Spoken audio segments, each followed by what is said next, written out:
Today, I'm going to give you the ability to turn the impossible into probable, into reality, if you'll give yourself the space to do it and have the guts to declare it. So why am I going around the world telling everybody where I'm going to be in 18 months? Because everybody in this company gets to hold me accountable.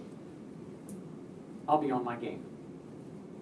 I'll be on my game. Are you ready to take on your game? You can be brand new today, just fill out an application. Want to be golden a year? Do it. Do it. Record on my team's 8 weeks. And that was under the old standard where you had to max out a business center in 4 weeks. Never forget going and doing this guy's first biz up. 13 pro packs. 1 meeting. Still a record. That's like half the goal run done, 1 meeting. But I'm into building goals that stay gold. And we'll get into that later. But you know what? You can be anything you want to be. You want to be a diamond? Go be a diamond. But the first thing you've got to do is you've got to pop the lid off of possibility and start to go for what you want instead of what you think you can have. Here's the other piece of advice I'm going to give you today as we go through this day today. Quit taking advice from people that are telling you you can't, telling you you shouldn't, telling you you couldn't. Quit taking advice from people that are miserable failures in their life and very much want you to join them. If you're going to join a team, join a success team, not a team of failures. Do not become the next member of Team Mediocrity. Do not become the next member of Team Settle. Do not become the next team of That's for somebody else. Listen to the people that are where you want to go. Take advice from the people that have what you want to have. And tune up the person in your life that you will listen more than any other person in your life. You know who that person is? It's you. Your self-talk is your future. And if your self-talk does nothing but tell you who you've been and talk to you about your past, you are condemned to get more of it. But if your self-talk starts telling you what you can be, what you should be, what you could be, and realizes that yesterday is granite, but tomorrow is a blank slate that you can write anything on, and you start telling yourself the story of your future instead of lamenting the story of your past, you can go be anything you want. You can cause anything you want. Folks, I joined this business 12 years ago dying of type 2 diabetes. My family was talking behind my back about how many Christmases they thought they had left with me. When I joined this business, I was sick. I've done global presentations with blood sugars north of 300 with a smile on my face.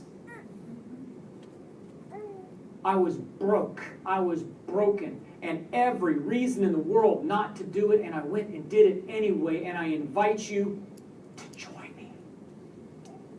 Join me on a quest to find out just how high you can climb, just how far you can go, and how many lives you can inspire and change and take with you. You see, folks, what gets people in this business, what gets people in this product, can be boiled down into one word: heart. You want to sell? You can sell, and you can get some success. You want to explode your business? You need to connect, and you need to serve. And you'll create residual income that will knock your socks off. Because people are looking to belong to something that works, that has value. And if I want what's written on my paper, if I knew I couldn't fail, I would. And you filled in the blank. Less than 3 hours from now, I guarantee you somebody in this room will walk out that door with 100% guarantee, self-talk in place, know beyond the shadow of a doubt that what they wrote on that paper is going to happen. I know there's at least one because I know where I'm going to be. You know where you're going to be? You all can go anywhere you want to go. If I'm an ambassador of anything, it's the ambassador of possibility. because I shouldn't have succeeded. I didn't have the health. I didn't have any wealth whatsoever. I didn't have the resume. I didn't have the experience. I didn't have anything except I wouldn't accept anything but my dream. And I had the audacity to tell people when I filled out my application that I was going to go buy a waterfront house on the Gulf of Mexico. And 2 years after I signed my application, 2 years, 700 days and change, I moved out of my rental house directly into the waterfront community that I still live in today. Where do you want to be in 2 years? It's time to start dreaming big. Who's with me? Huh? Go on. Oh yeah, please, the dream, yes. Yes, I want to be a millionaire, please, thank you, yes. Can that happen tomorrow? Come on, you want this thing or not? Yeah. There you go. All right, let's get into it. Prospecting strategies. Listen, I don't want you to be anything you're not, but I do demand that you give me everything you are. If you want this business to grow, give 100% of yourself to people. I don't create a level of hype that I'm not, I just am who I am. I need you to be who you are. It may not be as extroverted as me, but I need authenticity. You with me? Yes. Bring us the real deal. So, I'm asked all the time for scripts for this or that, and I don't give them out. Why? Because I don't have any. Can't give you what I don't have. You see, I speak from the heart, and it's never the same twice. If you were here this morning, this training will not sound exactly like this morning's training did, because all I got is slides. I do not have a script. Scripts force us out of our heart and into our head. Now, with that being said, I just want to put this out there. I'm not against scripts. Scripts are a great crutch to get people going in the beginning that have no communication experience. There's nothing wrong with that. But understand, it's a crutch. And if you want to be healthy, eventually you got to put down the crutches and walk, don't you? People don't want to hear your head, folks. They want to hear your heart. They want to hear the vision of Dr. Wentz coming through. So the problem is, heart is what sells. Scripts can be effective in the beginning, but heart is more effective long term. So in prospecting, I'm going to make this real easy for you. Connectivity. Connectivity is where it's at. You make the contact and you share personal experience, not facts. So here's what prospecting does not look like. I'm talking to somebody, and so I say, so what do you do for a living? Nanya-san, what do you do for a living? Oh, hello?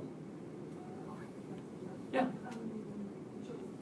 Oh, you're a shop assistant, really? Now, ask me what I do for a living. Well, I'm so glad that you asked. I'm in a company called Usama Health Sciences, and we got 3 product lines. We got shakes, bars, we got vitamins to give you energy, and woo, we got some skincare make you feel like a baby. 6 ways to get paid, boom! We've got retail. We've got compensation plan. You're going to earn 25% off of everybody in your downline, and we've got matching bonus. Woo! I'm going to train you, and you're going to make 50% override off everything you do. You know what else we got? You're going to win a car. Car, woo! Tell her what she's won, Bob. She's won a new car. Now, we've got leadership bonus, we got a lead bonus, and beyond that, come on. We got trips, we got convention, and Dr. Wentz, a world free of pain and suffering, and we got an entrepreneur pack. Would you sign here?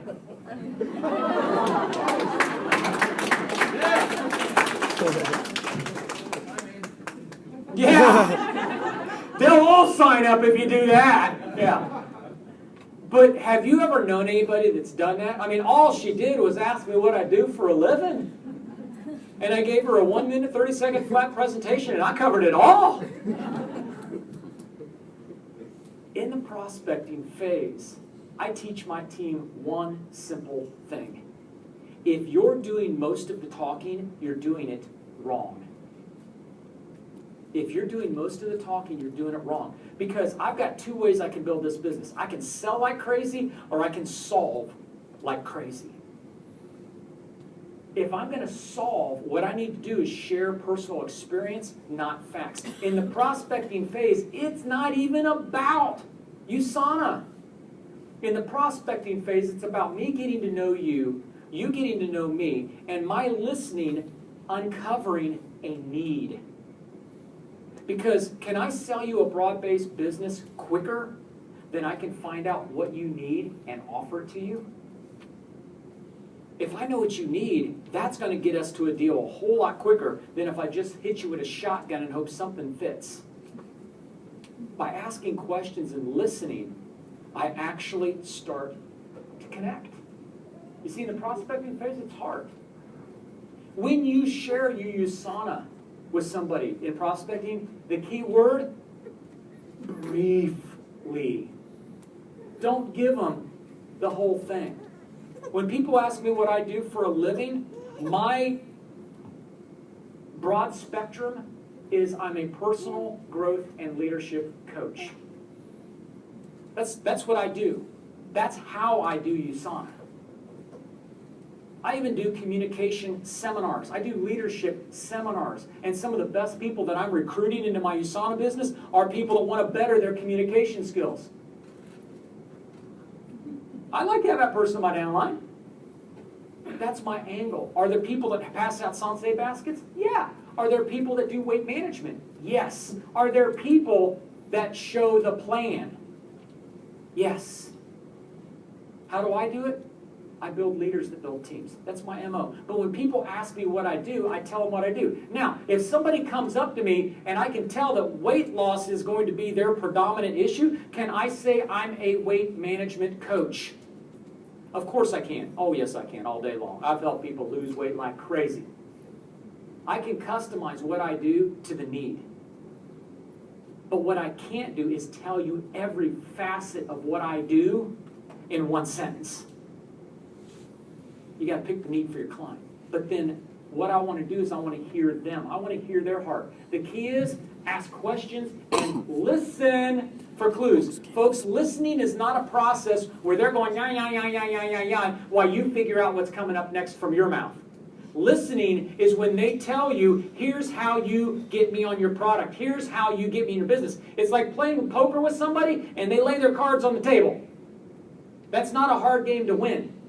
When you actually start listening to people and connecting to people, they'll tell you exactly what they need, exactly what they want. And what I do for a living is give it to you. You want time freedom? I can give that to you. I can help you with that. You want to fire your boss? I can help you with that. You want skin that is just radiant and beautiful? I can help you with that. If I find out your need, the most replicatable words you can teach your team is, I can help you with that. I can help you with that. Is that replicatable? Does that not beat the heck out of a script? I can help you with that? You see, you know what makes this business go? Replication. You know what makes it go really fast? Stupid, simple replication. The easier we make it, the more people can succeed at it. So I use taglines that help people engage in a conversation so they can connect quicker. When I find out a need because you've told me that your dream, I ask you, what would be the biggest thing you want to accomplish in 2014? I do that all the time. That may sound a little uncomfortable, but you know what? There's nothing comfortable about becoming a 2-star diamond director. So wrap your hands around it. It's uncomfortable. Just do it anyway. But if I go to a cashier and I say, let me ask you a question. What's your big goal for 2014? I'm just being nice. I'm being friendly. And if that cashier goes, I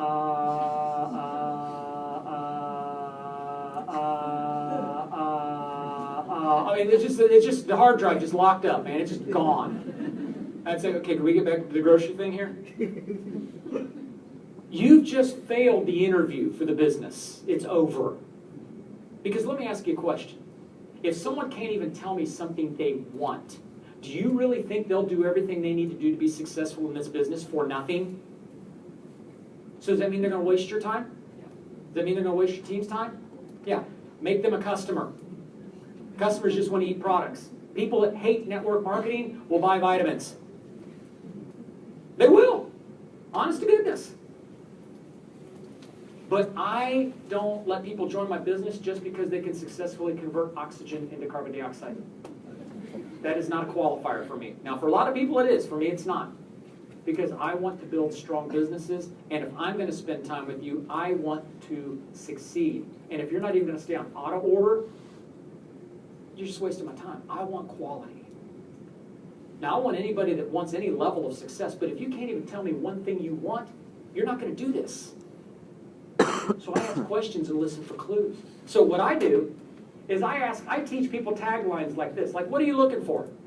I've even done stuff like this. I go into a cashier, or I go into a gas station, I go into a 7-and-7, and you ask the clerk, is this your dream job? How many of you in high school, or not high school, how many of you in grade school on career day saw that person that got up? When I grow up, I want to work second shift at a gas station. No? So they probably want a little more out of life. So let's offer it to them. What are they looking for? If I could show you how to get out of here and go anywhere you want, where would you go? What needs to change in your life? Let me ask you a question. Do you have all the health you want?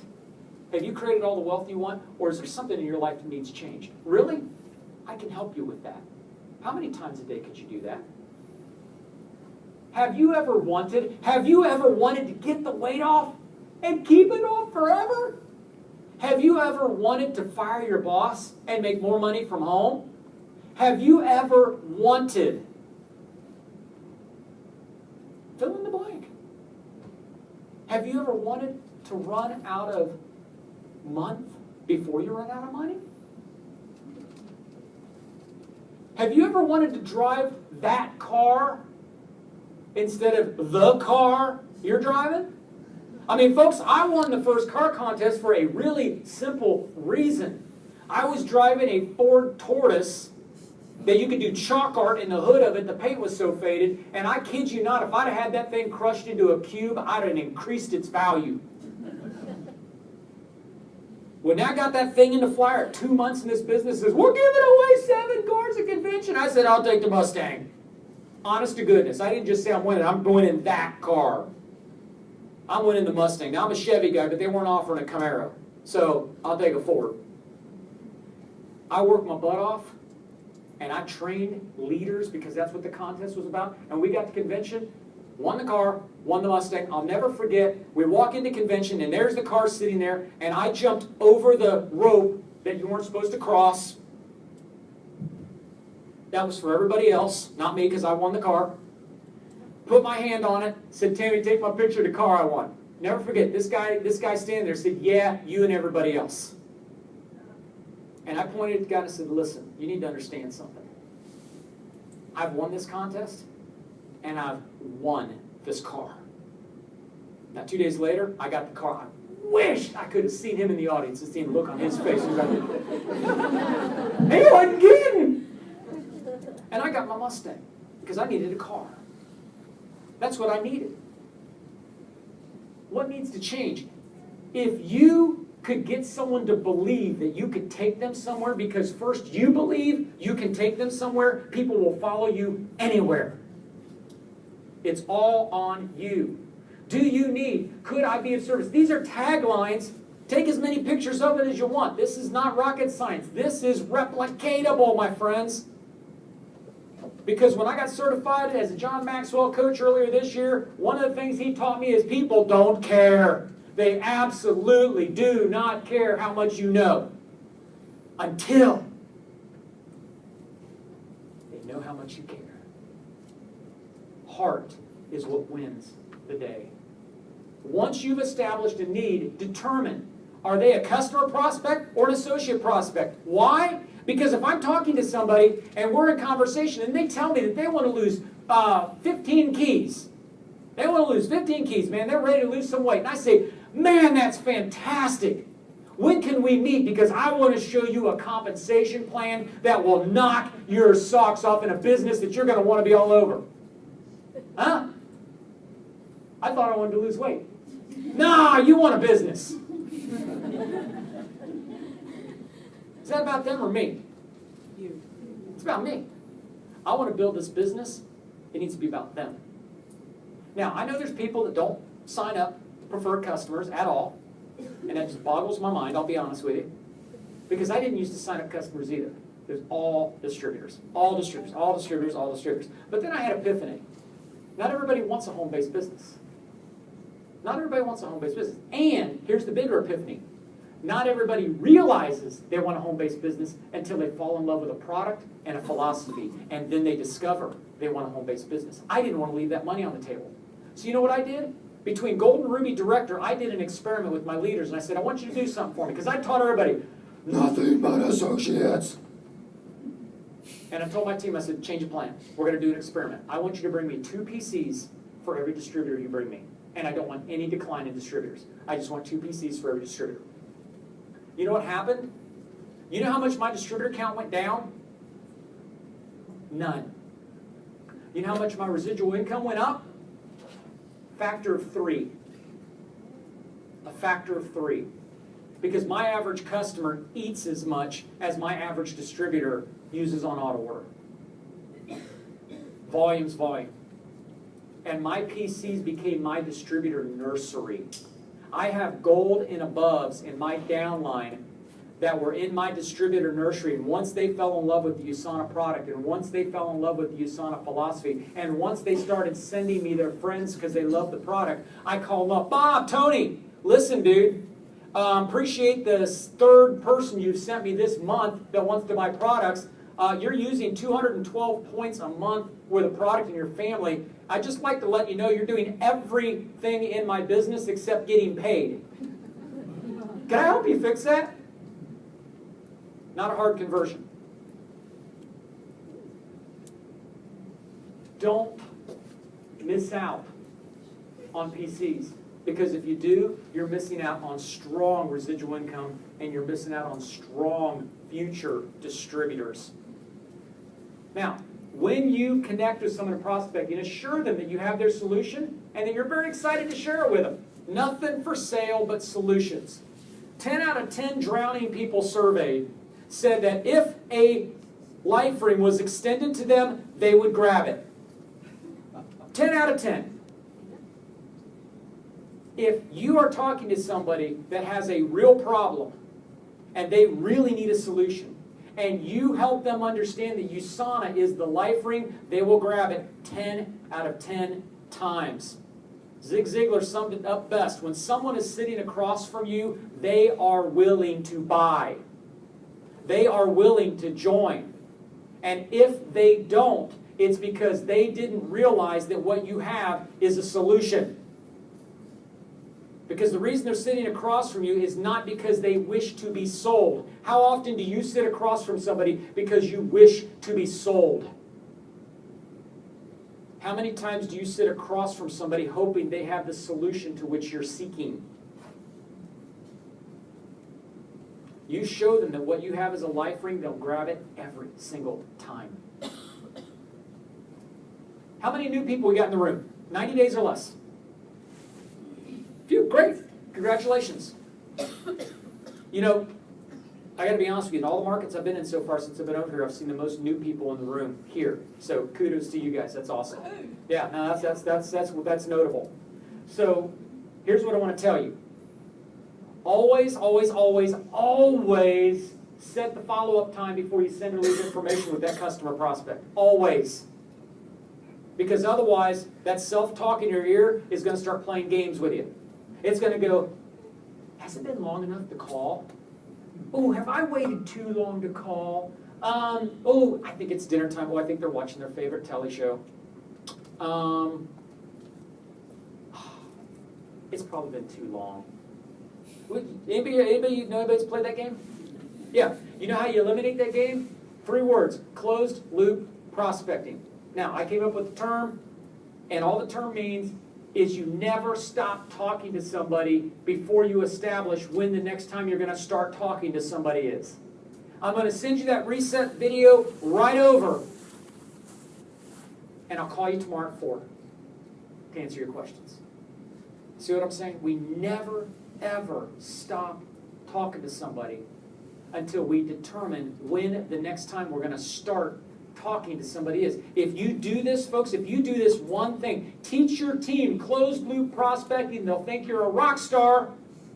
Because if you teach this to your team, you will see your follow-up and close rate go up tremendously. Because you'll connect to your client. Transitioning from prospecting to presentation requires that you set the follow-up to the next step. Never leave it open-ended.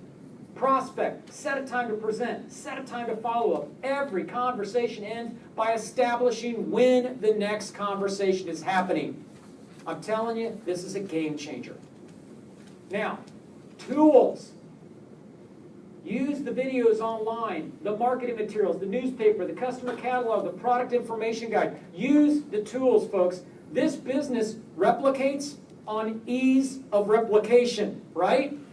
So is it easier for me to teach you all the products? Or is it easier for me to teach you how to use the health assessment?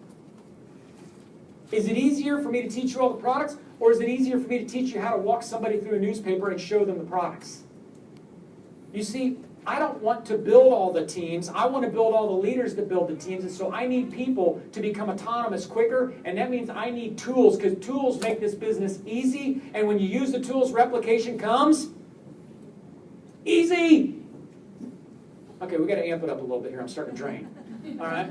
Now, if I want people to replicate quickly, I'm going to use the products. But here's what else I'm going to do. Sampling. I want you to put your CEO hat on for a moment here. I want you to think team, not individual.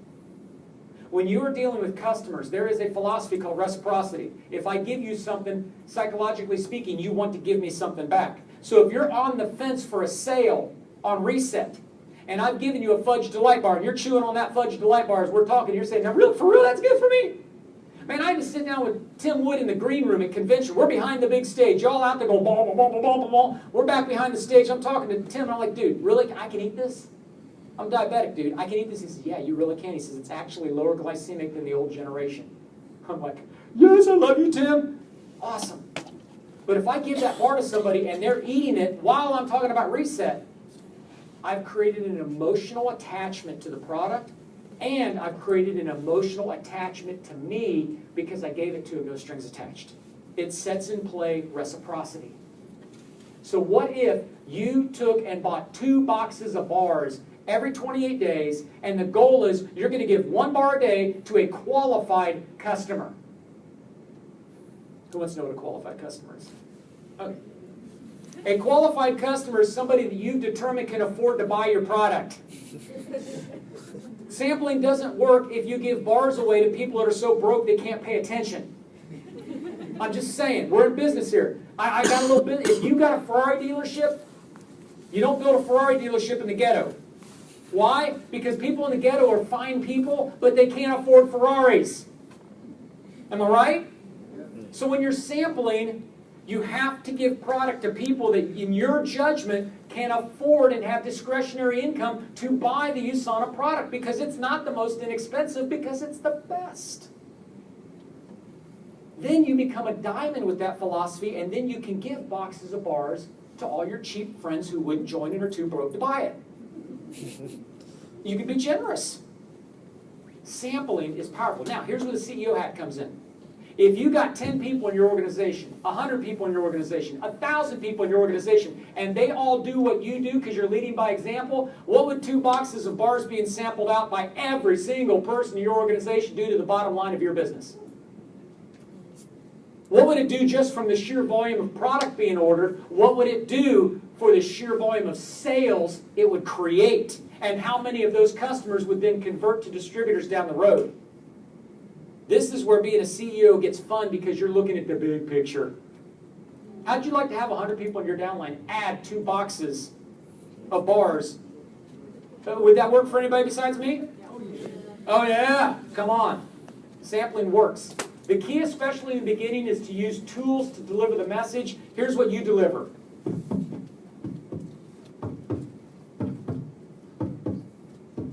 That's what you bring. Now, when we start presenting, we still use the tools. H&F newspaper, PowerPoint, webcast, HF solution, HF apps. Now, I've lost count of how many thousand presentations I've done in the 12 years I've been in this business. Thousands upon thousands. Do you think I needed those slides last night to do an H&F that would have knocked your socks off? Nope. You could have given me a blank screen, and I could have gotten just as many people in that room last night to say, yep, I'm in, because I talk from my heart. Why did I use the slides? shows it's duplicatable. It's duplicatable. I showed you a presentation last night that everyone in this room can do. Don't try to be Tony Dom. The world could not handle two, believe me. Be the authentic you. Use the slides and you bring the heart. And you'll do a dynamite presentation. Nancy on Facebook, best Facebook post I've ever seen, said it's never wrong when it comes from the heart. Never wrong when it comes from the heart. Now, I use the newspaper a lot, folks. How many of you like the newspaper? How many of you don't like the newspaper? Okay, those of you that don't like the newspaper, it was mostly Jordan Kemper's idea.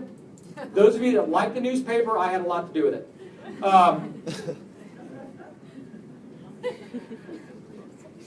I like Jordan.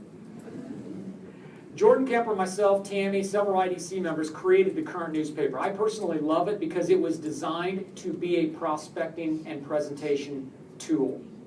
The thing I like about the newspaper is I can do a product presentation, I can do a show me the money presentation, I can do a change the world presentation, I can do an hour or 20-minute presentation. It's the only tool that we have that is highly replicatably customizable.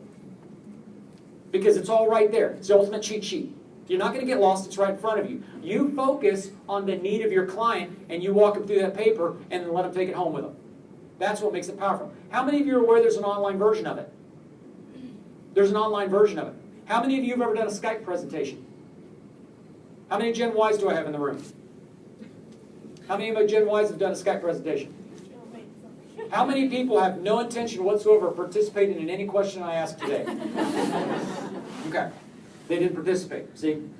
Now, when I first started doing Skype, folks, it kind of freaked me out. Why? Because it's different. The same reason prospecting freaks people out when they start. It's different. I spend 15 to 20 hours a week on Skype.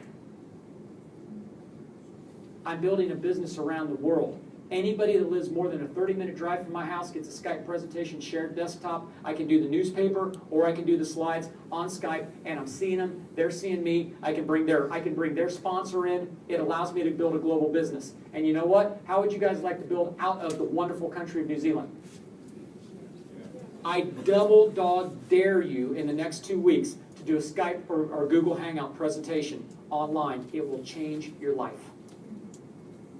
Now, use the tools to provide the information for you in the presentation. Again, whatever you use the tools. And one more quick thing I want to say. Replication. If you do a newspaper presentation for your brand new distributor today, if I do a presentation, you put somebody in front of me, and I do the newspaper today, when you put prospect number 2 in front of me, guess what we're going to do? Newspaper. Just say newspaper. Newspaper. See? Brilliant. This woman is going to be a millionaire, if she's not already.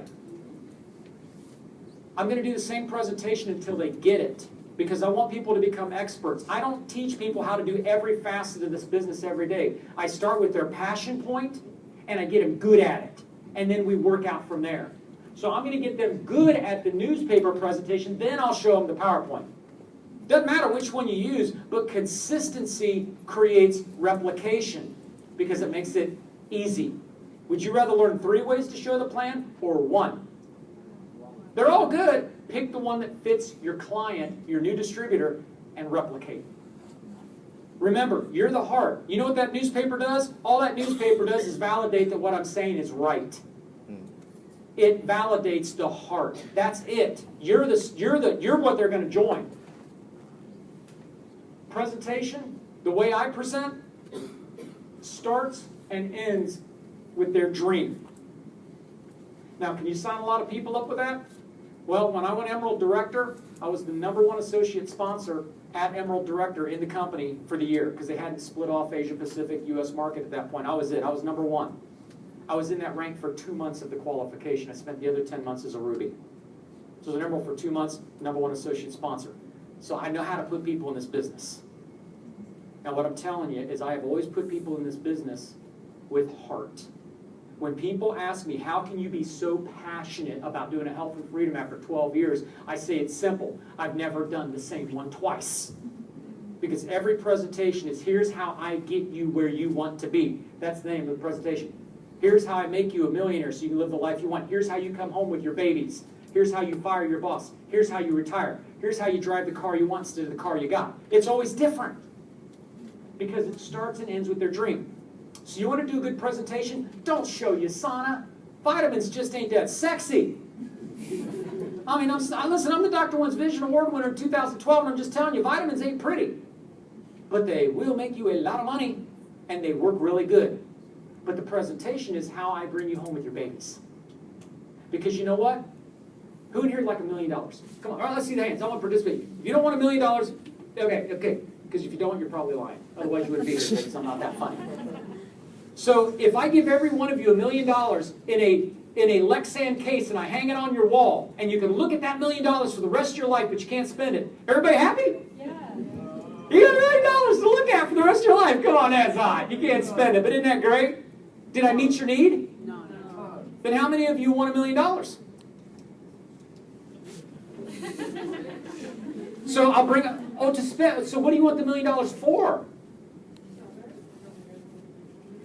Oh, so you don't really want $1 million. You want what $1 million buys. So I wonder what would happen if we quit doing presentations on showing people how to make money and we actually found out what they want to do with the money and made the presentation about that.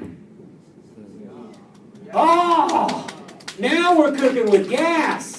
So this presentation isn't how I put $1 million on your wall. This is a presentation how I systematically help you fire your boss because you're 3 months pregnant and you and your husband want to raise your child instead of putting that child in daycare, and I'm going to show you how to do it. So the name of your presentation is How We Raise Your Child in the Home Instead of the Daycare. Would you like to see that plan? Yeah. That's a life ring. And you know what they'll do at the end of the presentation? Bob, Mary, I want to thank you so much for taking a look at this presentation. I am so excited about you helping you become a stay-at-home mom. In fact, it's my favorite type of distributor because I've been a stay-at-home dad, my wife was a stay-at-home mom, and we got 2 great kids. It's going to be a privilege to help you get this dream. Would you say that in the last hour, I've shown you how we're going to make it happen? You know what they're going to say? Yes, great. Would you prefer to build a custom pack or go with the entrepreneur pack today to get it started? We're done. Because if I've shown you a life ring, I know you're going to grab it. You just told me I solved your problem, so here's your life ring. But I'm going to do it with the belief I just did it for you because I know I can get you there.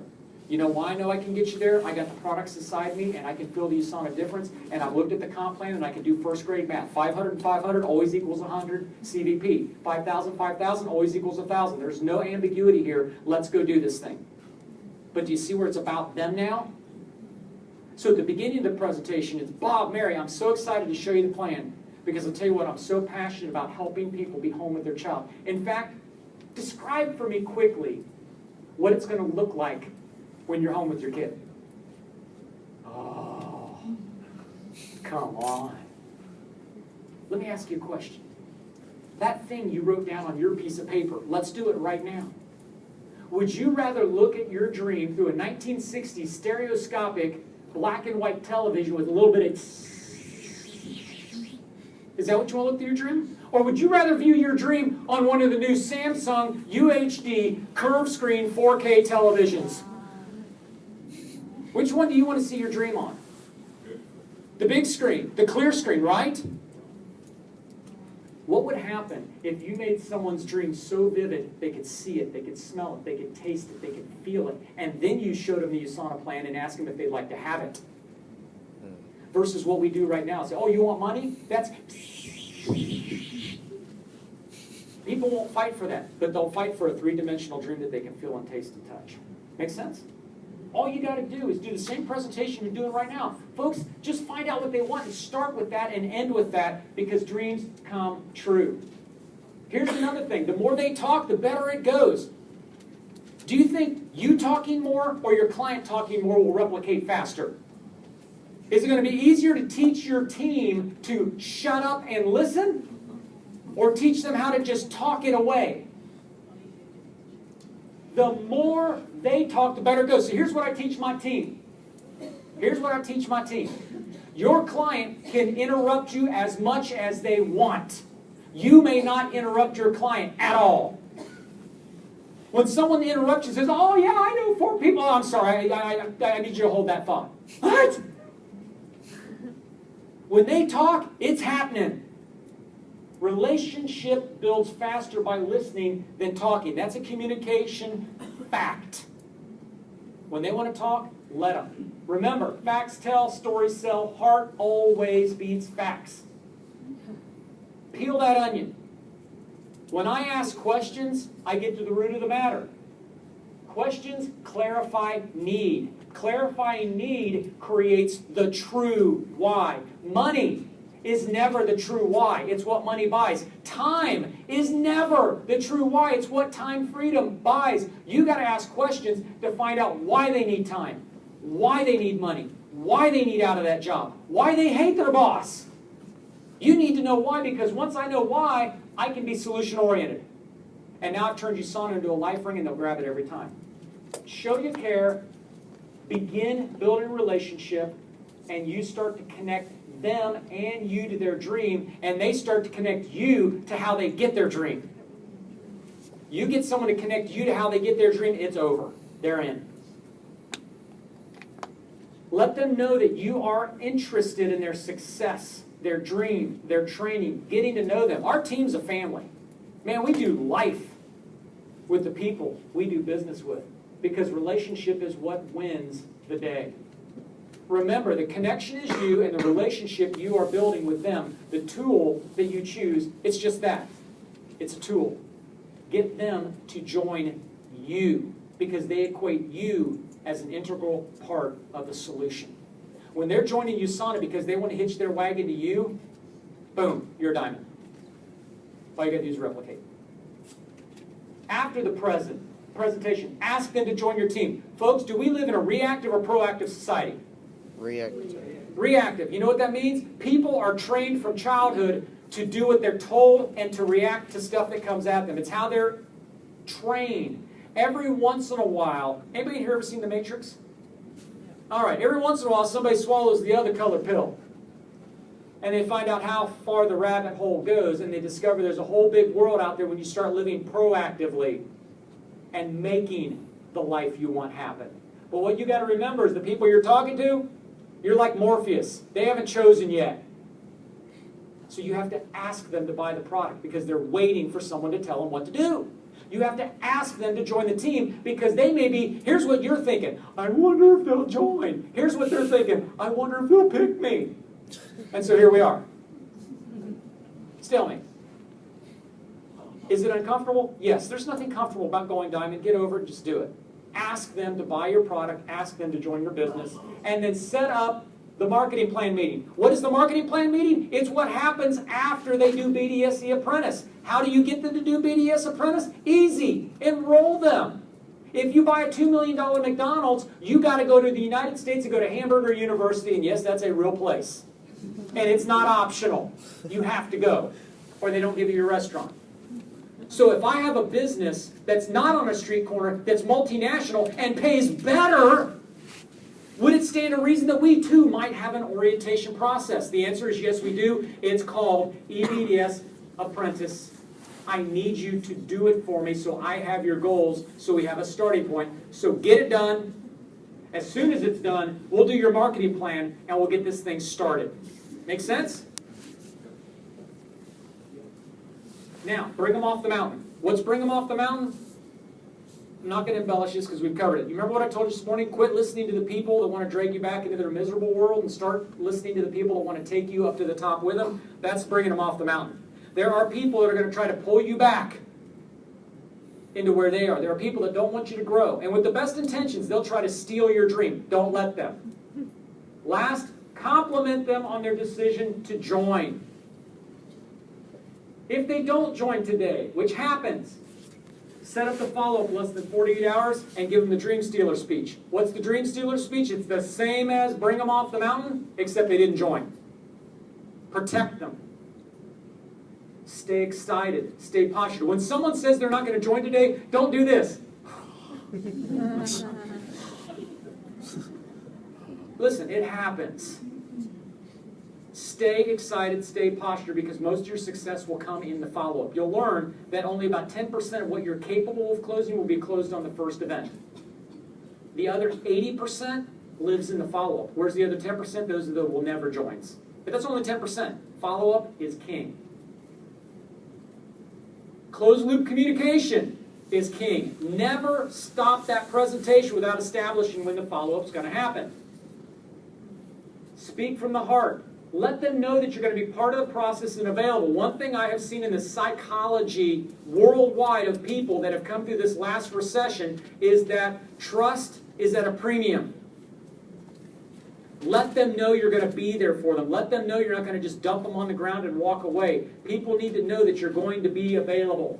Ask for that sale. Be positive, be upbeat, be excited, because we are selling the new generation. We are solving problems with the best business in the world, and connecting to your client, it's nothing more than being excited that you have a business that outpays the best franchises for the cost of a miserable weekend getaway. I mean, what can you really buy for $850, $1,000 on a weekend getaway? Not much. But you can buy a business that will outpay the big name franchises. How about that? Helping someone else become their excited self is what this is about. Remember, people don't care how much you know until they know how much you care. But once they know that you care, once they know that you're there, once they know that you're part of the solution, once they know that you're not doing this for 90 days and going to quit, once they know that you're in this for the long haul, they will hook their wagon to you. And when they do, it's on. It's on. So what we're going to do now is I'm going to bring Tammy up. And she is going to tell you how we take people through the process of replication. She's going to tell you how to manage your time. And then I'm going to come back after a short break and show you the money. So let's bring Tammy up. Thank you.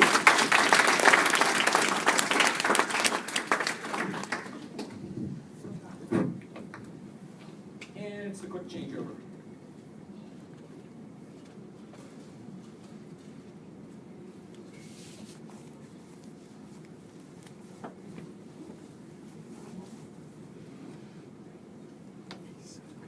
When I say that, I'm tell them to turn me on. Favorite part of the day. Turn me on. All right. So I just wanted to, buddy.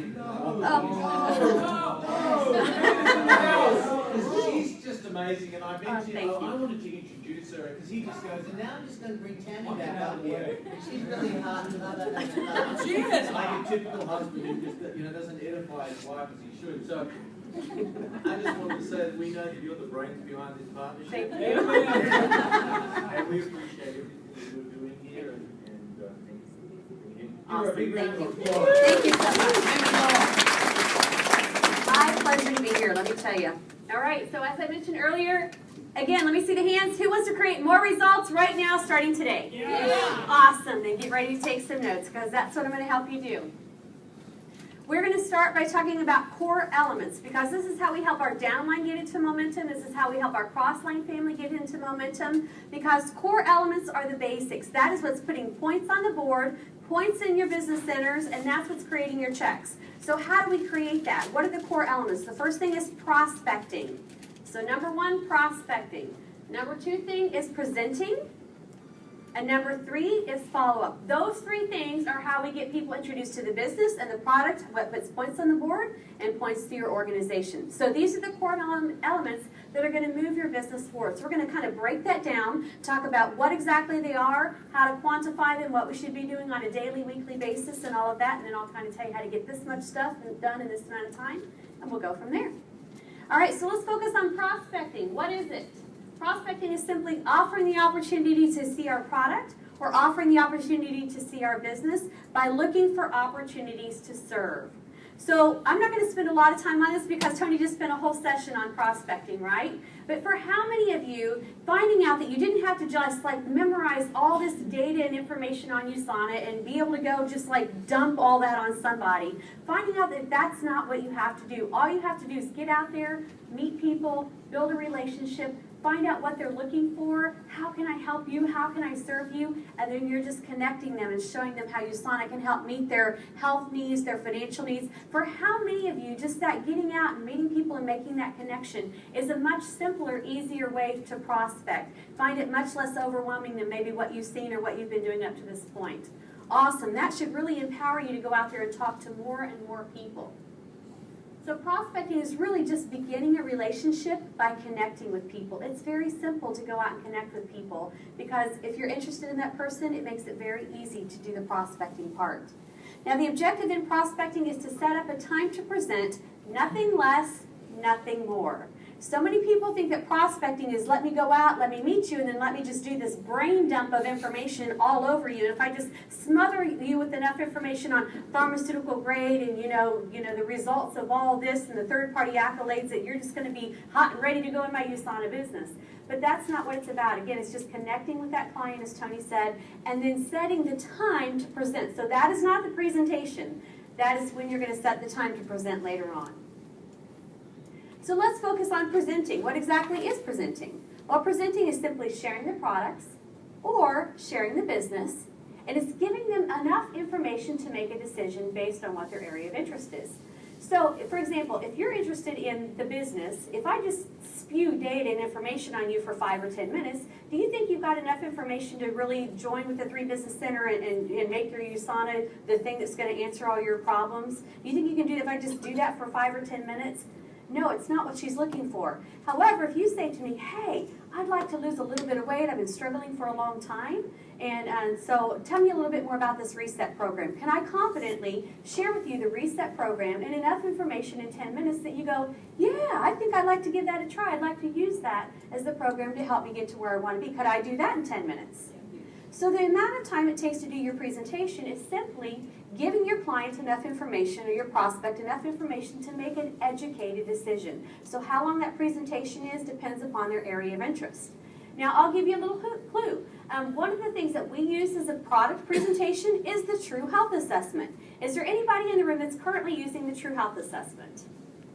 Awesome. It is a great, great tool. So if somebody's simply interested in the products, and I sent you to take my True Health Assessment, and you answered all the questions on biometrics and family history and all of that, at the end of that, do you not have enough information to make an educated decision on which products you'd like to purchase and you're ready to get started? Absolutely. So that is a product presentation. I can simply sit down and share with you product information. Now here's the great thing, guys. A presentation is not just necessarily a one-on-one at a coffee shop with a newspaper. If you had brought 10 guests to the presentation last night, you would have done 10 presentations simultaneously without saying a single word. That's an easy way to do a presentation, right? You guys have ongoing health and freedoms. You've got all the online stuff, one-on-one at a coffee shop. You've got the True Health Assessment. There's a lot of ways to present. So it doesn't mean that you have to sit there one-on-one and do every single one of those. Presenting is connecting to your client. It's giving the right information based on their answers to your questions. So again, I don't know if Tony said it earlier, but it's like, for example, you say, hey, I'd like to lose, a little bit of weight. You don't just go up to that person and say, oh, that's awesome. We got 6 ways to get paid. It's an awesome compensation plan. You meet their needs. You meet what their need is, what they're looking for in USANA, not what your need is. So presenting is not selling, pressuring, or arm twisting. Now, how many of you think, man, I am so excited about my USANA business. I want to build it as slow as I possibly can. Let me just throw on the brakes and just drag this thing out as long as I can to gold. Anybody want to do it that way? I didn't think so. Me either. I'm like, let me get there as fast as possible. So if you're wanting to kick on the afterburners, you're wanting to run a speedboat and just go this thing as fast as you can, even if you're working your USANA business part-time, we don't want to sell, pressure, or arm twist. Because what are we doing? We're trying to convince people to want something that they really don't want. When we're doing that, all we're doing is we're taking our speedboat as we race to where we want to go in our USANA business, and we're throwing boat anchors off the back. Now, is a boat anchor on the back going to pick us up when our speed or slow us down? It's going to slow us down. So don't sell, pressure, or arm twist. If they're not interested, and that's okay. Keep your speedboat going the right direction. Do not try to drag people along with you that is not their interest. Let's focus on following up. What is the follow-up part of it? Following up is simply meeting their needs and closing the deal. It's a commitment to service. Now, I find that this is where a lot of people get stuck a little bit. So you're pretty good at getting out of your comfort zone and going out and talking to people and prospecting. You get into the presentation, whether you're doing it one-on-one or an online or Health and Freedom where you're putting them in front of your upline, that's all good. But then it comes to the follow-up and you get stuck a little bit. It's like, oh, I want to, but then I've got all this self-talk going on in my head. And I find that a lot of people hesitate to do the follow-up because their focus is in the wrong direction.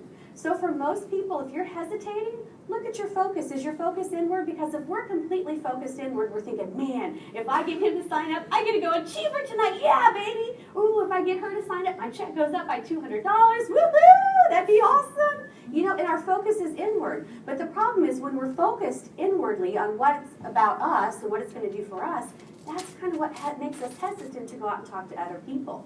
Now, if that's you, let me tell you what I call that. Tammy calls that stinking thinking. So if you've got the stinking thinking going on, I want you to do a 180 on that thinking and turn your focus around completely on your prospect. Because do these products change lives? Yes. Has anybody had their life changed by these products? Yes. Awesome. Does this business opportunity change lives? Yes. So we have something that changes lives, right? So if you know what the need of your prospect is, whether it's a health challenge or financial challenge, and you know that you have something that changes lives in your hand, that you can make a dramatic impact on their life in great ways, their health and their finances, if you know that and if you believe that, why in the world would you be hesitant to talk to that person and follow up? You should be running to them with that information. You've got the greatest gift in the world. I'm about to change your life. Would I be hesitant if my focus was on her to follow up with her? If I know I've got her answer and her life is about to be changed? Absolutely not. So if you find yourself a little bit hesitant in the follow-up, again, take a look at it. See, is my focus inward? And if it is, think, that's stinking thinking. I'm going to do a 180. I'm going to focus on my prospect. Then I'm going to very readily start talking to those people. So it's really meeting their needs, closing the deal, a commitment to service to your prospects. Follow-up is not begging, harassing, or annoying. If it's not a fit for them, it's okay. It's not a fit. So if I'm going to follow up with you, I'm not going to go, are you ready to go? Are you ready to go? Are you ready to go? Are you ready yet? Did you read his line up yet? I'm not going to annoy the stuffings out of this guy. I'm not going to beg him, harass him, but I do want to follow up. Because follow-up is a process that can be 5 to 8 or more conversations to reach a point of closure. So follow-up is truly where the money is.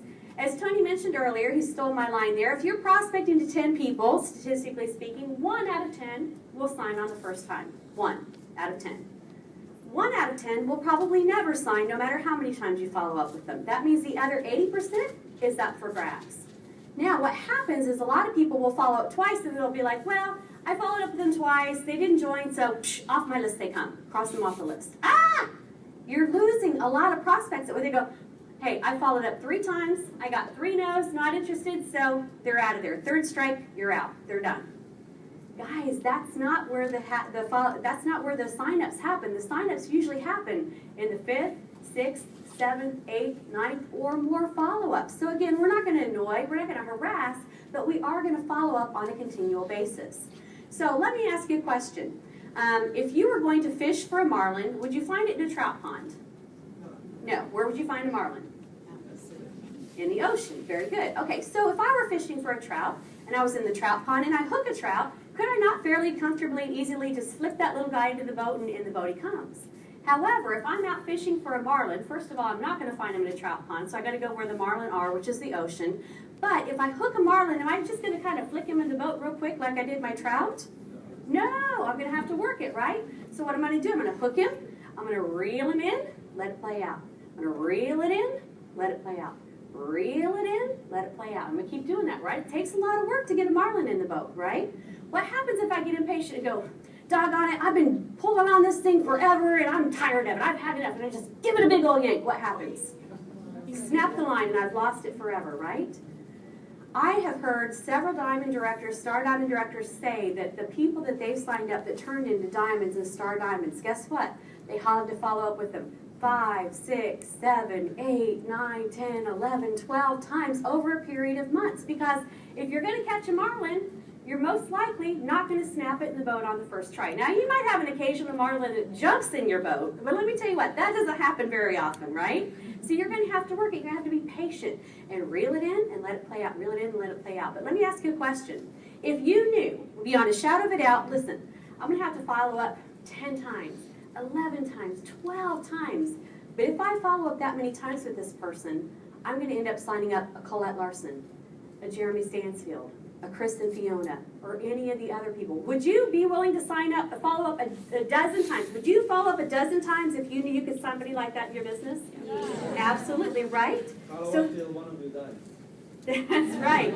That's what we tell people. We say, you know what our rule is? They don't come off of our list if they're worth having. And of course, some people are not interested, so they come off the list. But otherwise, we don't stop following up until they sign or they die. So you're either going to join me as a customer, you're going to join me as an associate, you're going to cease to exist. Otherwise, I'm going to continue to follow up on a regular basis. But truly, that is where the money is. So don't give up after 2 or 3 tries, guys, because you're leaving the vast majority of your money on the table by failing to follow up on a regular basis. Core elements create replicatable growth, massive action, and success. It's what gets us paid. Prospecting, presenting, and following up, that's what puts customers and associates in the business.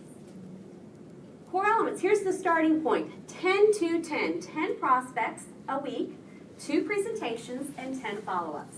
See the bottom 2 a day and follow-up will pay? How many of you remember the International Convention a few years ago and the cute little song, 2 a day, follow-up will pay, and the gal was on the stage dancing TWOYOU, Power of 2. Remember that? Really cute? Because USANA knows that if you follow up and you prospect 2 people on Monday, 2 people on Tuesday, 2 people on Wednesday, 2 people on Thursday, and 2 people on Friday, that's 10 prospects a week. So if you prospect that many people, you present 2, typically 2 out of the 10, and you're going to follow up with that's what's going to create replicatable growth in your business. So that is a great starting point. 10 prospects, 2 presentations, and 10 follow-ups. Just think 2 a day follow-up will pay. Now let me ask you a question. How many of you are working your USANA business part-time? Part-time? Awesome. How about full-timers? This is all you do. Fabulous. Thank you, David. Fabulous. Anybody spare time? Please don't raise your hand, because you should never, never work your business in your spare time, right? It should, because we never have any spare time. Who has spare time? Like nobody, right? So we should either be working our USANA business part-time or in our full-time. So if we're doing that, I don't care if somebody's working full-time, 50, 60, 70 hours a week. Can we not teach them to simply talk to 2 prospects a day? Just 2 people. Tony showed you. Does it take a long time to prospect somebody? No, just a couple of minutes, right? So can I not teach my entire team, even if they're working full-time jobs, to get out there and talk to 2 people a day? Hey, go out of your way. Don't just be quiet. You know, instead of swiping your card at the gas tank, you actually, the pump, you go in and talk to the person. Talk to the person at the grocery store, the person that brings you breakfast or waits on you for dinner, whatever the case may be. It's pretty easy to engage 2 people a day in a casual conversation, is it not, to get the prospects? So is that not doable for everybody? Absolutely. Now, let's say you have a team of 4 people. So you and your team of 4 people, we teach them all just to do the basics, the 10 to 10, right? That means your team of 5 would be doing 50 prospects, 50 new prospects, 10 presentations, and doing 50 follow-ups a week. Now, if you're fairly new in USANA, you've got your 4 people because you went Premier Platinum Pacesetter, and all 5 of you are doing the basic 10 to 10, could you not start to see a little bit of growth with 50 prospects a week for your little team? You would, right? Let's take this up a notch to a team of 13. So you and a dozen people in your downline, you teach them all just to do the basics. Easy breezy. 10 to 10, anybody can do that. That means now your team is prospecting 130 prospects, doing 26 presentations, and 130 follow-ups. Now, can you not see that some momentum is going to start to get created in your organization if we're just teaching everybody just to do the basics? Can you see that? I can see that that would definitely replicate and start to create some growth and momentum in your organization. Team of 40. Some of us have much larger teams than a team of 40. Well, if we teach our team of 40 just to do the basics, again, 10 to 10, easy breezy stuff, couple minutes a day for each person, 400 prospects. Now, if your team, who would like to have their team prospecting 400 new people a week? Yeah. Woohoo, right? That would be awesome, because then we'd probably be doing 80 presentations a week. With 80 presentations, would we be adding some people to our team? That would be great, and 400 follow-ups. And again, in the beginning, you're not going to have as many people to follow up, but we don't just sign them only 1 out of 10 on the first time. So there's a lot of people to continue to follow up with as we move forward. Now, those huge numbers you just saw, That's per week with everybody doing just the bare minimum of 10 to 10. And that's the power of leverage with a small team doing the basics. So you all acknowledge that's very doable, very easy. Can we not commit to teaching our teams, hey, let's do this. Let's go out and try this 2 a day, follow up with pay, 10 to 10, take the weekend off, and see what kind of momentum can be created in our organizations. Now let's talk about the power of risk and reward. Now, usually when I would mention risk and reward, especially to a newer person, I get some people that kind of go into resistance. They kind of like, oh, no, I can't do risk and reward. It'll shut me down. I just can't do that. It's too negative. But actually, risk and reward done properly is very positive. It's not a negative thing. It's a very, very positive thing. So we're going to teach you the good and the bad and how to do it properly. Accountability. How many of you do a little bit better with accountability than without accountability? Thank you for your honesty. I know for me, I absolutely do. So if I know that my accountability partner is going to call me at the end of the day and say, Tammy, did you go through the Starbucks drive-thru and get that great big venti vanilla bean frappuccino today? Or did you drink all your water? Did you do your 30 minutes of exercise? Did you? If I know that they're going to call me and ask me, I am far likelier to stick with the things that I want to do than have to say, no, I blew it today. I'm not going to do that, so it's going to help keep me on the straight and narrow. So accountability for many of us helps us to do the very things that we really want to do anyway. Success insurance. Who would like a little bit of success insurance? Insurance that you will succeed in your use line of business. Anybody want a little success insurance? Awesome. Risk and reward is your success insurance, and I'll tell you why. Leadership training. Now this is for leaders. So if you want to be a leader, you are a leader, this is excellent leadership training, and it builds integrity and it builds confidence in you and in your organization. So risk and reward simply makes success easier than failure because people follow the path of least resistance. Whatever the path of least resistance is, that is what we follow. So with risk and reward, if we can make the path of least resistance success, guess what?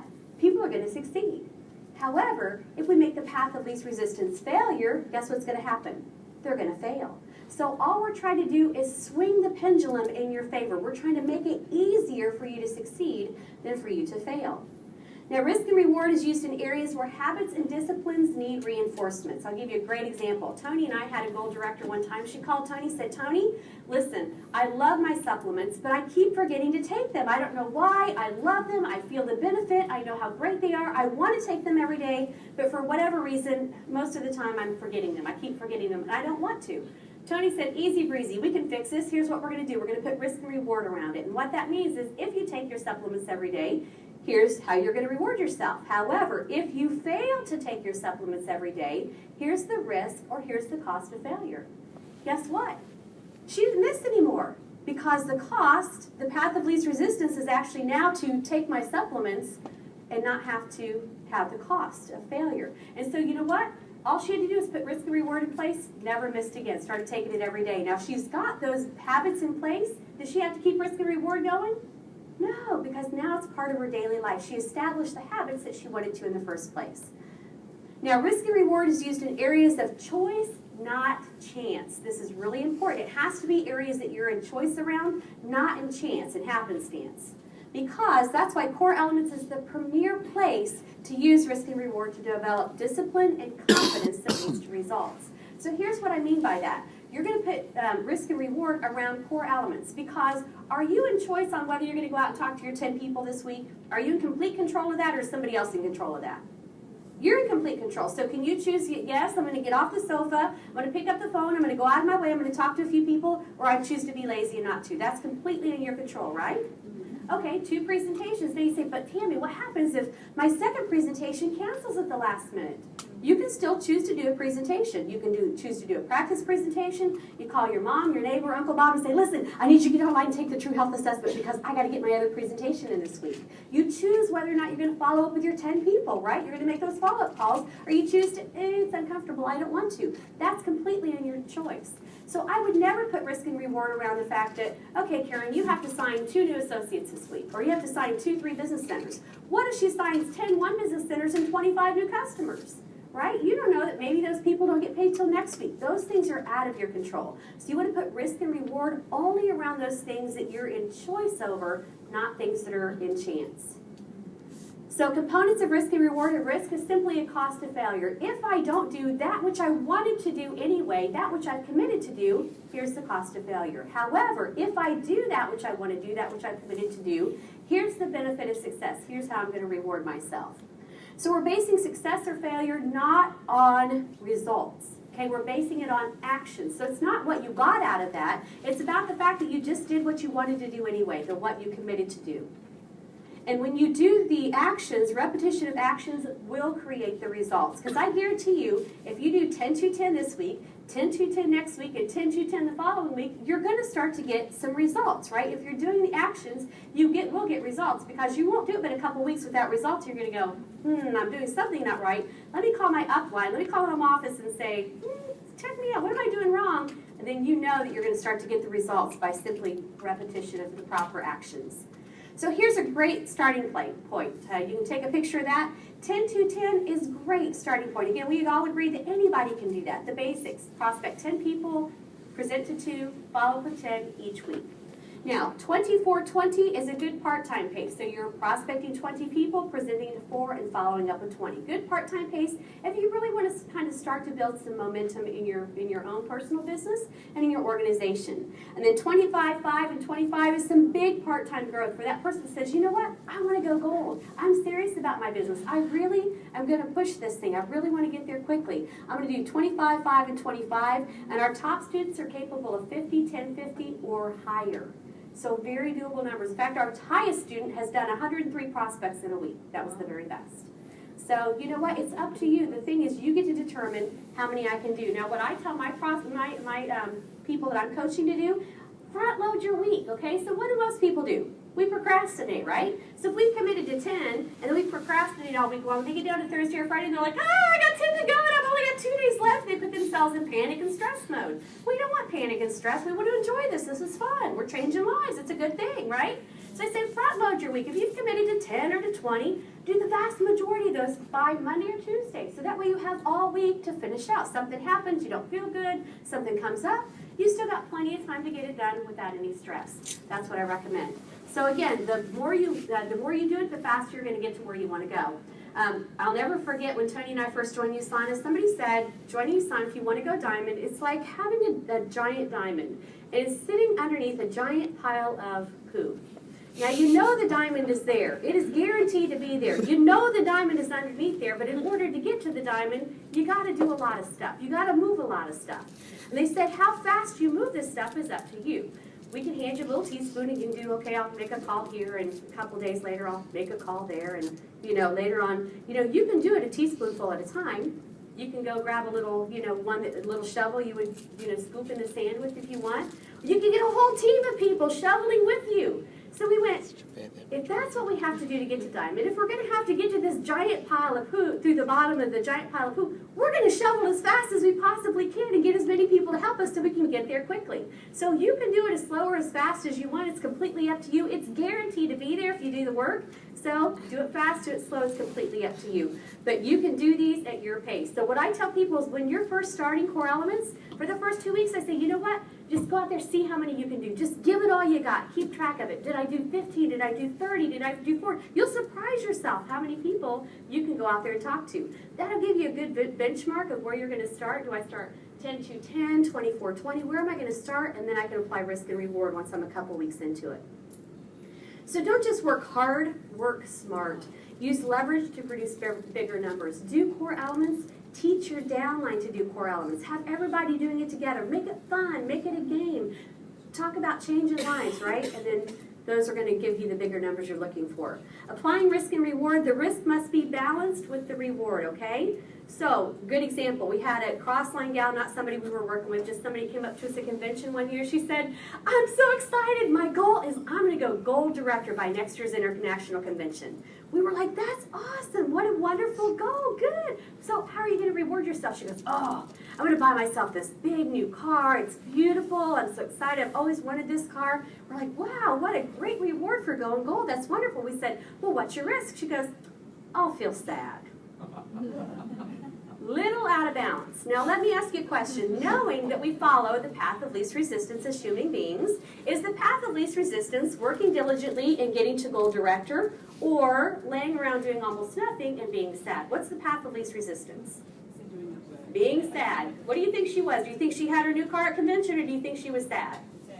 She was very sad, that's right. So you want to keep this balanced, right? So for example, a lot of people play for a case of Rev 3. If I hit my numbers this week, I buy myself a case of Rev 3. Personally, we love Rev 3. It's a great reward. I like it. So the balance of that would be, if I don't hit my numbers, my risk would be I still buy a case of Rev 3, but I give it away to somebody else to enjoy. And I'm not talking about sampling tools. I'm talking about I have to give it to somebody else. So that would be a good balanced risk and reward. Sometimes we have Gen Y that say, but Tammy, listen, I'm on such a tight budget. You know, I don't have a financial thing that I could commit to. Now, for some people, a financial risk and reward is the most motivational, right? But for a Gen Y, they say, I don't have any extra money. I can't do a financial risk and reward, but I want to do this. So what can I do? Great. So your risk then would be to say, hey, if I don't do my numbers this week, I'm going to call my best friend and tell him I'm going to clean his apartment and his bathroom for the next month. Or you call your parents and say, Mom and Dad, if I don't hit my numbers each and every week, this week, whatever week I miss, for the next quarter, every week I'm going to come over to your house, and clean your bathroom. If you've got a pet in the backyard, you need me to scoop poo out of the backyard, I'll do whatever it is. I don't care what it is, guys. It doesn't have to be a financial thing, but it has to be so, ooh, I don't want to do that. That the ooh of, ooh, I have to get out of my comfort zone and pick up the phone and talk to a couple of people a day, that ooh is by far less and easier than doing whatever that ooh is that your risk is. Does that make sense? So now the path of least resistance is, ooh, I'm going to get out of my comfort zone and make my calls versus, ooh, I have to clean my parents' bathroom for the next quarter. Not fun, right? So that's what it's all about, but keep it balanced. Misuses of risk and reward do not do demeaning risks. Do not base it on things that are outside of our control. Again, it's only on things that are in our control that we choose or choose not to do. And anything that paralyzes instead of inspires. So a great example of this, we heard a gal one time, she was coaching with somebody, and her coach basically said, your goal is to go to gold by international convention. If you fail to go gold, your risk is you will shave your head bald. That is a very awful, demeaning risk that would obviously paralyze a lot of people. I said, first of all, who wants to enroll with a bald chick? I mean, unless you got cancer, you have to, but that's ew. And second of all, I would not join your team, because if you had to shave your head, if you didn't make gold, and that means if I join your team, I'm going to have to shave my head. If I don't, hey, no way I'm going to shave my head. That's not happening. I'm not going to join your team. So don't do anything that's demeaning or outside of your control, paralyzes instead of inspires. Keep it smart. And nothing that puts people at financial risk. If it's enough to sting to make you want to do your stuff, that's good, but you don't want to put yourself in any kind of jeopardy. And you choose the risk and reward. That's not put on you by somebody else. That's something that you choose. Risk and reward is for leaders. This is important. It's for leaders, not for followers, not for casual associates, not for what we call referral associates. That's an informal term that we use, just means a customer with a kit. So if somebody, instead of coming in with a customer ID number, they came up with an associate ID number, so as they send all their weight loss friends to you, they go, oh, you look good, girl, what are you doing? Oh, go talk to Tammy. All they're going to do, they're not going to actively build a business, they're just sending their friends and referrals to us.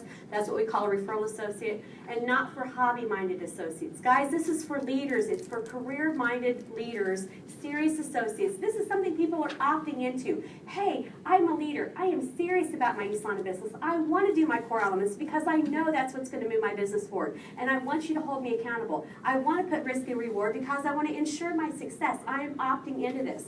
I would never go up to somebody and say, okay, here's the deal. You're going to have to prospect 10 to 10, each week, and then here's your risk and here's your reward, and I'm not going to go up to anybody and mandate that on them. If I did that, they would probably, quit my business tomorrow, the very next day. That crazy woman, what is she doing to us?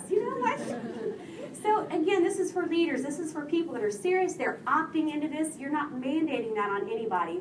They're opting into it for themselves. That make sense? Okay. Core elements combined with properly executed risk and reward will create a team of leaders that will turn into an action duplication machine that will replicate confidence, growth, checks, and rank advancements. It's not for the faint of heart. It's for people that have a heart to make a difference in themselves and those that they serve. And that's what it's all about, moving your business forward. Now we're going to talk about one of my favorite concepts, power hours. Anybody heard me train on power hours before? A few people have. Power hours is something I actually learned about in a previous business. I brought it to USANA with me, and it is awesome, okay? It is a powerful, powerful way to maximize your USANA time. In fact, if you remember nothing else that I share with you all weekend long, other than the concept of power hours, and you will implement it, I guarantee you it will revolutionize your business and it will revolutionize your USANA time, because it's all about getting this much stuff done in this amount of time. Because most of you said you're part-time, which means your time is very valuable. You're working a full-time job, you're trying to get USANA done in a few hours a week. So I want to show you how to get the most done in those few hours. And one of the ways that we do that is power hours. Now, power hours is a dedicated block of time, usually an hour, hour and a half, 2 hours at the most. Now, we can use it for anything. We can use it for doing your taxes or, doing downline management, whatever you want. Most people, I find, like to use their power hours for phone calls. Why? That's the thing that we typically procrastinate on, right? Oh, I'll call them later and I'll do it tomorrow. And we just don't do it because it's uncomfortable for many people. So I like power hours for phone calls because that typically helps people get more phone calls in, get them done, it's smoother, they get better results and all of that. So it's a dedicated block of time, hour and a half, 2 hours at the most, that you're focused on one thing. It's not just focused on USANA, it's very specifically focused, which is why phone calls is a great thing. Now, I had Tracy Winkman ask me one time, she was in training, she said, Amy, can I do a power 8 hour? Because the woman works like crazy. I said, Tracy, that sounds great, but no, you can't. I said, you have to do 2 hours max, then do a power half hour of something else if you'd like. Then you can go back to another power 2 hours. But you tend to start to get fuzzy and lose focus after a little bit of time. And I want you to stay sharp and fresh and crisp, which is why 2 hours max usually on a particular subject. Now, absolutely no interruptions. So it's great, especially if you're doing your phone call for your power hours. If you have kind of a dedicated workspace, preferably one where you can go and close the door would be really great. Eliminate all distractions, the TV, the radio, the family pets, the kids, the roommate, the pay, whatever's going on in your life. Try to eliminate all those distractions so you can really focus. So absolutely no interruptions, and organize before you begin. This is really important because otherwise we lose our time. Because for me personally, I have about a 2.5 hour calling block in the evening that I feel is my ideal time to call people, because most of the people that I prospect work. And so I want to make sure that they get home from work, they're through the dinner hour, but we're not too close to the bedtime hour. So I kind of have a small window that people feel comfortable for you to contact them, that you're not kind of in their personal time. So I don't want to blow that window because it's kind of small each evening. And so I want to organize before I begin. So here's a good example. So let's say I start to make my phone calls, right? But I need my calendar to schedule appointments and all that, but I forgot it's out on the kitchen countertop. So this is what it would look like at my house. So let me just go out to the kitchen countertop and grab my calendar. And on my way out, I trip over my son's backpack, and I'm like, that crazy kid, he knows this belongs in his room. Why did he leave it here in the front of the door? I'll just go put it in his room real quick. So I take the backpack and I go plunk it down in Christian's room, and while I'm there, I see the dirty laundry spilling out of the basket. I was getting ready to start a load of darks anyway, so let me just gather these up, and I'll gather the ones out of the bathroom and gather the ones out of Jacqueline's room. I'll just go start a quick load of laundry. I was getting ready to do that anyway, so I'll just go start this, and while I'm there, I see a dirty dish. Now, who in the world lays a dirty dish in the laundry room? They all know it belongs in the kitchen, in the sink, right? Why would they leave it in the laundry room? I don't know why they do that, but I'll just take it and I'll go put it in the kitchen sink real quick. So I go plunk it down in the kitchen sink, and the kitchen sink is overrunning. Who didn't load the dishwasher? They know that it doesn't go here. It goes in the dishwasher. Why did they load the dishwasher? So let me just load the dishwasher real quick, and I will literally go thing to thing to thing to thing to thing. 2 hours later, I come by my calendar. I was like, oh, that's what I came out here for to start with. Is there anybody besides me that's ever done that? Thank you for your honesty. Thank you. I tell you, I do that, and the problem is now, hey, I could have done laundry earlier or later. I could have done dishes earlier or later. But I've now lost my ideal calling block of time to really contact my prospects and do my follow-ups. You see what I'm saying? So it's good to be organized before you begin. Get your energy up. Now, you don't have to have energy like Tony Dodd, but you do have to get your energy up because they can feel that through the phone. And remember, it's about them. Remember the stinking thinking I talked about just a moment ago? So don't look at people like they've got a $200 check strapped to their head like, ooh, if I get you to join, I get to reach across the table and rip that $200 check right off your forehead. It's not about you, it's about them. It's not about what it does for you, it's about how you're going to change their lives in a positive way. So no check strapped to the forehead. Remember to smile. They can hear that smile through the phone even if they can't see it. And if you're on Skype, you really better smile because now they can see it too. And remember your posture, the cats versus the dogs. How many of you have heard the cat versus the dog story before? A few of you, okay? For those of you that haven't, I will share this story with you because When we first started in USANA, we would do a Health and Freedom Thursday every Thursday night, followed by a Super Saturday all day every Saturday. And I would take all the brand new people into one room and I would do all the basic BDS fast start training, we called them. And then Tony and the other leader would take all the advanced students into another room to do all the training. And so one of the things I got to teach my new students each week was about posture, the cats versus the dogs. I'm not talking about how straight you stand, but that's a good thing too. So let me just ask you guys a question. How many dog owners do we have in the room? Anybody have a dog? Wonderful. How about cat owners? Actually, same as the earlier room. More cat owners than dog owners over here in Oakland. How about you have both? Anybody have both? Several of you. Okay, great. Now, do cats and dogs, are they the same? Do they behave the same or act the same? No. So what we want to do when it comes to posture in our USANA business is we want to actually be the cat, not the dog. And I'll be honest with you, I was terrible. I was so the dog when we joined USANA. It was awful. Let me show you what it is and what not to do, okay? Let's say you've been gone all day long. You've been gone at work all day. Poor Fido been locked up in the house all day long, all alone, all by himself, right? You come home from work, keys go in the door, turn the lock, jingle, jingle, jingle. You open the door. What happens? Fido goes, oh, I'm so glad you're home. Let me, pet me, pet me, pet me, let me, pet me, pet me. And the fur's flying, the drool's flying, and he's going crazy. You're like, ooh, Fido, get away. I'm in my suit, right? But how many of us do that in our USANA business? Oh, we got Dr. Wisdom, we have pharmaceutical grade nutritional supplements, we got weight management, weight loss, and skincare, no parasitic probiotics, we have referee chicken, had 3 recipes already today. It's really incredible stuff. We like verbally vomit all over our little prospect. Have you ever seen that before? That is not pretty. Please do not do that to your prospect. We just spew and spew like every little bit of knowledge and data we have all over them, and they're like, ew, just like the Fido. It's not pretty, don't do it. Now, same scenario. Let's say you have a cat. Now Fluffy, same scenario. Fluffy has been locked up in the house all day long, all by himself, all alone. And you come home from work, keys go in the door, turn the lock, jingle, jingle, jingle. Now what happens? Now Fluffy is laying across the back of the sofa where he knows he doesn't belong. However, you have not been home to get him off. So he's laying where he doesn't belong. He looks over at you and he goes, oh, you're home. Okay. And he gets up, kind of slowly saunters across the floor just to let you know he's there. And he goes, if you want to pet me, fine.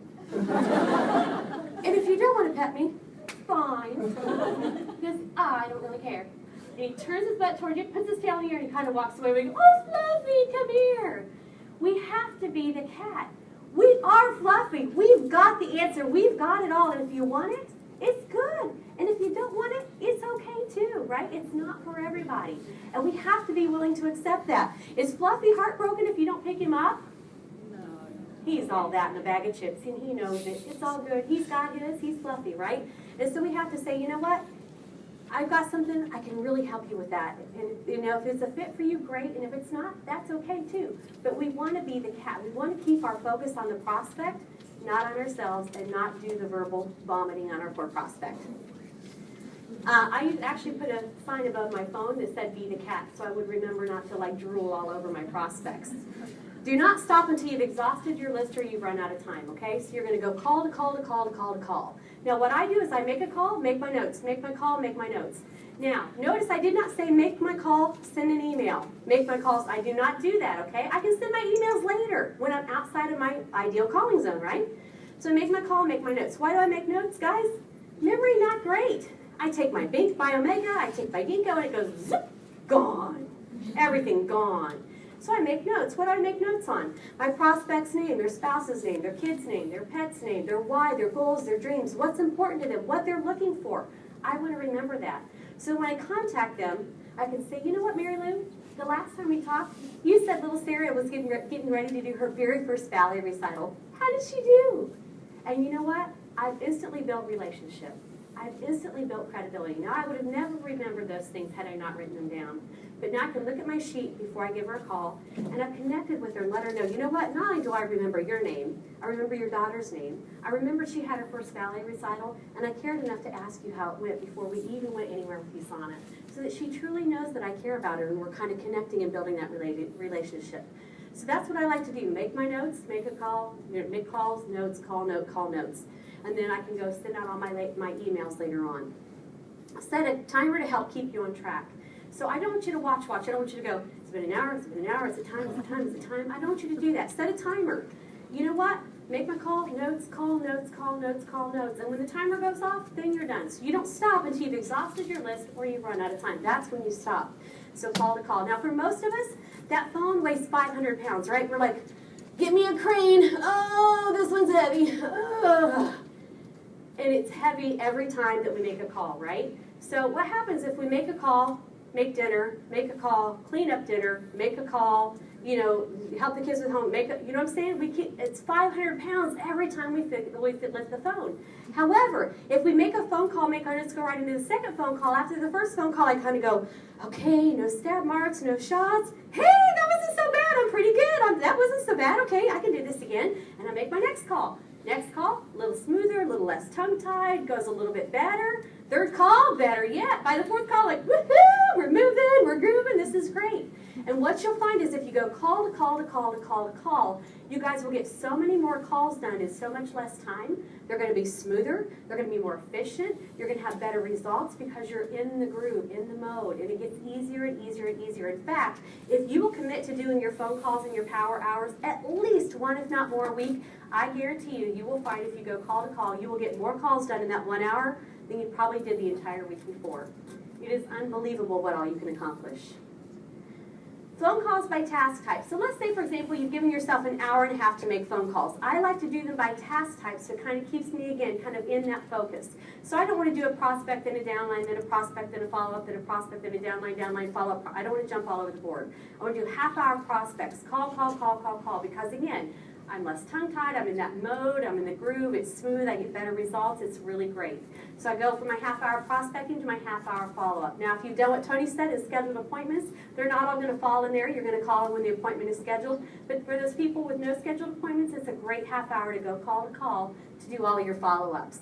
And last, do your downline in that last half-hour of your hour-and-a-half calling block. Okay, and Chatty Cathy, save her for the very last. Now, you might have a Chatty Cathy, you might have a Chatty John, and if you don't, you will, trust me. So when you get those people on your team, do not put them at the beginning of your hour-and-a-half calling block. You know why? Because they go on and on and on and on and on, and you can barely get them off the phone. And 45 minutes to an hour later, you hang up and you go, you know what?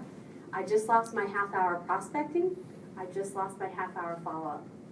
Where's the volume coming from in our business? Prospecting, presenting, and following up, and I just lost it. Now, could I not have called Chatty Cathy later on, afterwards? Absolutely. In fact, that's why I do my downline last. Prospecting, follow-up, downline. So if it goes a little bit long, they're cool. Because I can still go a little bit later and it's okay, but it's not okay for a prospect, but it's perfectly okay for a downline, okay?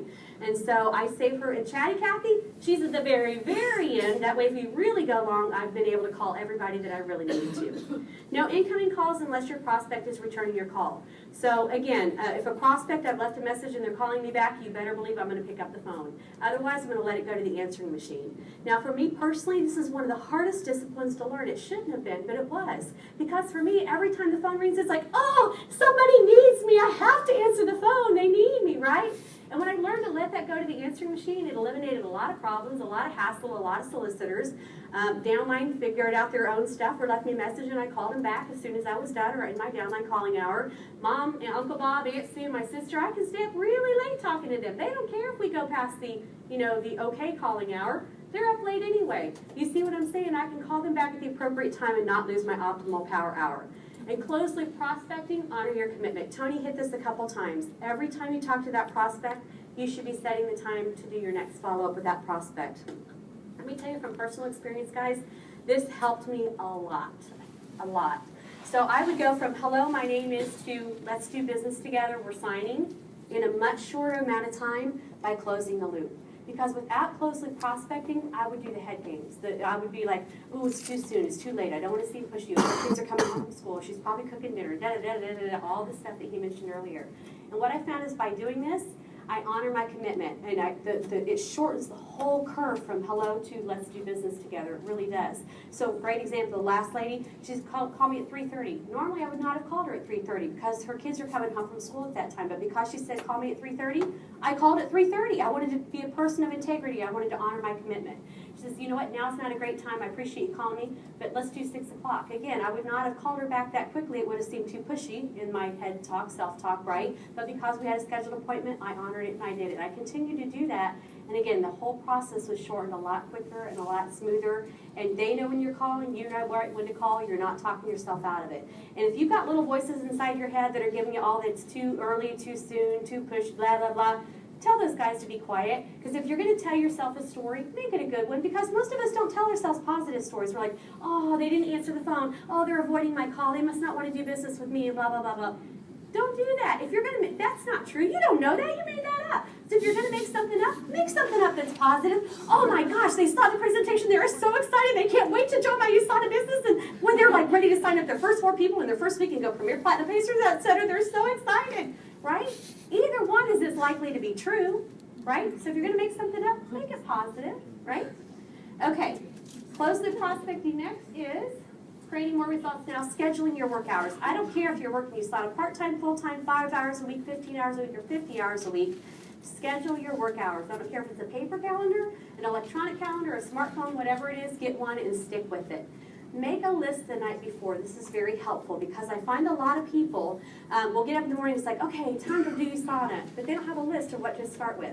So like, well, I need to call her and I need to do this and I need to do that and I got to do this and I got to do that. And they kind of spend a lot of time just walking in circles and not getting a lot accomplished, right? And so by having a list the night before, they can jump right in and know the important stuff to get going on. So what I say is the night before, here's a list of what I have to get done and what I'd like to get done. Have to get done, like to get done. Now, great tip from Matt Shonas, write your why at the top. Why are you doing this business? What is it that you want? Why did you join USANA? Because if there's things on there that aren't the most comfortable in the world, keeps you focused on why you're going to pick up the phone or why you're going to do the things that need to be done to get you to your goals and dreams. Rocks, pebbles, sand, and water. Some of you have seen this before. College professor stands up in front of his class. He's got a glass mason jar, and it's empty. And he's got a bag of rocks, big rocks right beside it. And he pours the rocks in the top of the mason jar until he can't get any more big rocks in the mason jar. And he looks at his college students and he says, is the jar full? And they yell, yes! And he goes, well, not exactly. He reaches under his desk, pulls out a bag of pebbles, starts to shake the bag of pebbles into the jar, and the pebbles filter down between all the big rocks, and they start to fill in all the empty spaces. And he says, now is the jar full?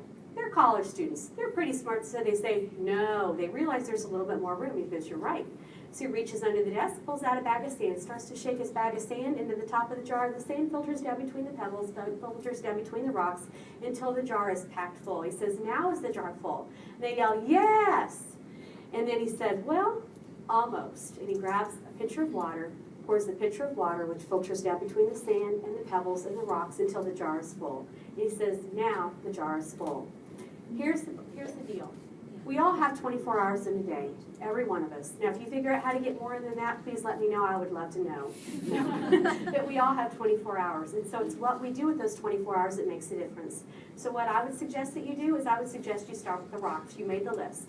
Those are the big things. They take a little more time consuming. They're a little more time consuming. They're the important things that need to be done. So big and important, those are the rocks. Those are the big things that need to be done throughout the day.